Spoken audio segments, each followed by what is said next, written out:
दोस्तों, स्वागत है आपका प्रभात एग्जाम के YouTube चैनल पर, जहां आपको मिलती है सभी कम्पेटिटिव एग्जाम से जुड़ी महत्वपूर्ण जानकारियां, जो आपको किसी भी एग्जाम में सफल होने में मदद करती है।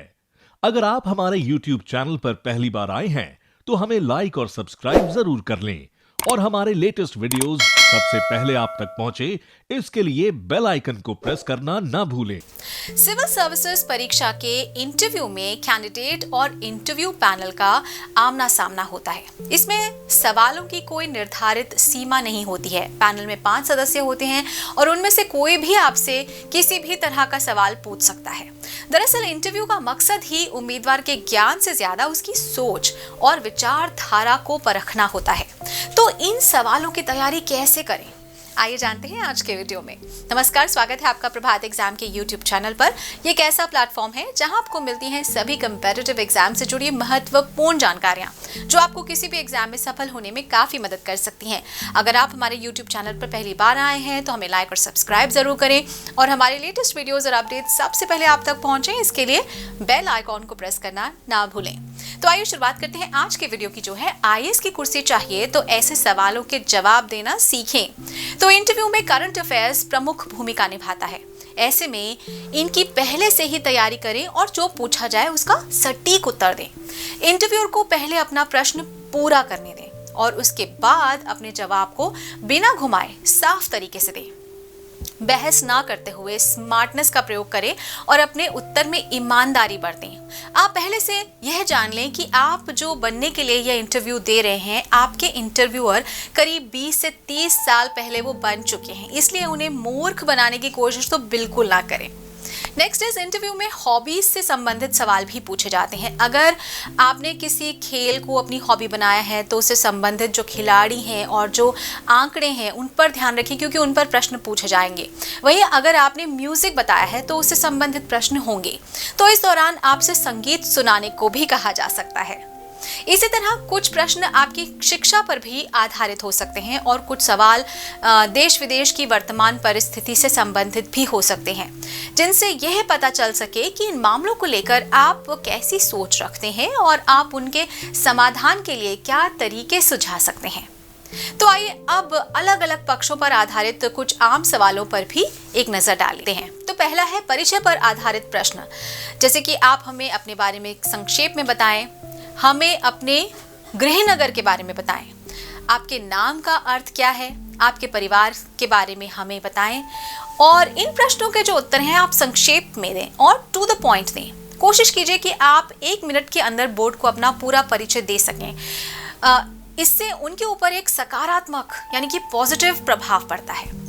अब बात करते हैं करंट अफेयर्स पर आधारित प्रश्न, जैसे कि आज की सुर्खियां क्या हैं, पिछले कुछ महीनों में भारत या आपके राज्य या आपके गृहनगर में क्या मुख्य घटना घटी और क्या महत्वपूर्ण मुद्दा रहा।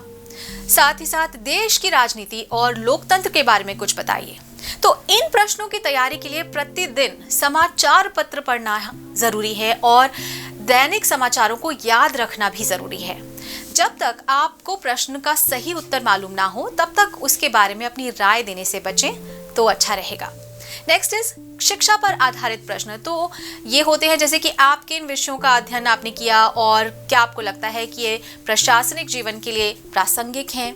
आपका पसंदीदा विषय कौन सा था, पढ़ाई के लिए आप इसी कॉलेज या आपने स्कूल को क्यों चुना, आपने स्कूल से लेकर कॉलेज तक के दौरान किस तरह के प्रोजेक्ट किए, क्या आप खुद को एक औसत छात्र मानते हैं, अगर हाँ तो क्यों। तो इसमें आपसे स्नातक विषय या उसी से संबंधित प्रश्न पूछे जाएंगे।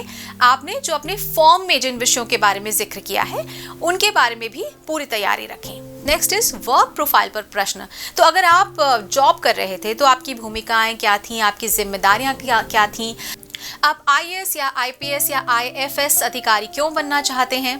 तो अगर आपके जॉब के वर्ष में गैप है तो उसका जवाब देने के लिए पहले से तैयार रहें। साथ ही अपने जॉब अनुभव के बारे में भी अच्छे से तैयारी कर लें। नेक्स्ट इज वैकल्पिक विषय पर प्रश्न। तो ये हो सकते हैं कि आपने इस विषय को ही वैकल्पिक विषय क्यों चुना, आपने अपने स्नातक विषय को वैकल्पिक विषय के रूप में क्यों नहीं चुना। तो इन प्रश्नों के लिए अपने वैकल्पिक विषय की तैयारी तो आपको अच्छे से करनी ही पड़ेगी। साथ ही ये भी सोचकर इंटरव्यू में जाना होगा कि आपने अपने स्नातक के विषय को वैकल्पिक विषय क्यों नहीं चुना। यदि ऐसा है तो इस सवाल के जवाब में पूरी ईमानदारी रखें, क्योंकि आप इधर उधर की बातों से बोर्ड को कन्विंस बिल्कुल नहीं कर पाएंगे। तो दोस्तों, अगर आपको हमारा वीडियो पसंद आया हो तो अपने फ्रेंड्स के साथ भी इसे जरूर शेयर करें, और अगर आपके पास हमारे लिए कोई सवाल है, सजेशंस हैं, तो कमेंट बॉक्स में लिखकर हमें जरूर बता दें। तो जल्द ही आपसे फिर मुलाकात होगी एक नए टॉपिक पर, एक नए वीडियो के साथ। देखते रहिए प्रभात एग्जाम। नमस्कार। यूपीएससी की परीक्षा में बेटर मार्क्स लाने के लिए जरूर पढ़ें प्रभात प्रकाशन के प्रभात एग्जाम द्वारा प्रकाशित पुस्तक UPSC 27 years civil services preliminary exams 2022। IAS और डॉक्टर मनीष रंजन द्वारा इस लिखित पुस्तक में है आपको मिलेंगे 1995 से 2021 के जनरल स्टडीज और सीसेट के टॉपिक वाइज सॉल्व्ड पेपर्स, और साथ ही पिछले 30 वर्षों के एसेज टॉपिक। आप इस बुक का रिव्यू लेना चाहते हैं तो हम आपके लिए लाए हैं इसके 3 सैंपल चैप्टर्स, जिनको आप फ्री डाउनलोड कर सकते हैं। तो आज ही ऑर्डर करें।